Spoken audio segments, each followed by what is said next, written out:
I got married. I graduated from college. I got married. I had 4 children. I got divorced. I got remarried. And when I got remarried, that was probably, I would say, like the biggest mistake that I've ever made because he turned out to be emotionally abusive.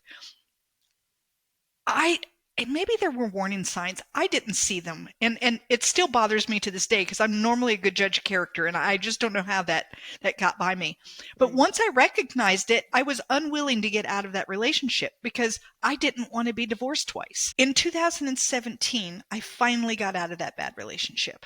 And when I did, words began pouring out of me. I had been wanting Wow. to write fiction, but I was terrified because Right. that's like all of you. That's your creativity. And if you put that out there and the world doesn't like it, it's kind of scary. And if you're living in an abusive situation, now it's really scary because you don't even have a safe place to land. But Correct. I got out of that relationship and the words started pouring out of me. But like I tell people, just because you get out of a bad relationship doesn't mean you immediately become healthy. Oh, And wow. before long, we were talking about marriage, but more than that, I wanted to go on this adventure. Right. And then we got married, and then we decided we're going on this adventure, and then COVID hit.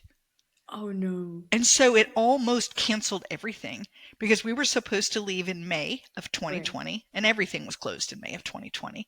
But by the end of May in 2020, we realized things are opening up and we might be able to do this ride. If we can leave by July 15th, we can still make it across the United States before it gets too cold. And we actually left, I think, on June 29th. And so we started in Astoria, Oregon, and we rode all the way to Washington, D.C. And that's 3,102 miles for those of you who want to know how many miles that was. Ah, And along the way, I started healing. I started getting rid of all of those doubts and those fears and those anxieties and all the things that had kind of been heaped on me during those 14 years of abuse. And when we got into Washington, D.C., we stopped at the Marine Corps Memorial. My husband was a 25-year Marine. We were raising money for Toys for Tots. It just seemed like the perfect place to stop. right. And he said, "Do you see that flag? It's a matter of what do I want to do?" And I thought, Yeah. I want to be an author. And 14 Wow. months later, my first book came out. Oh, wow. So Congratulations, Terry. So, okay, how did that thought cross your mind and when did you start it?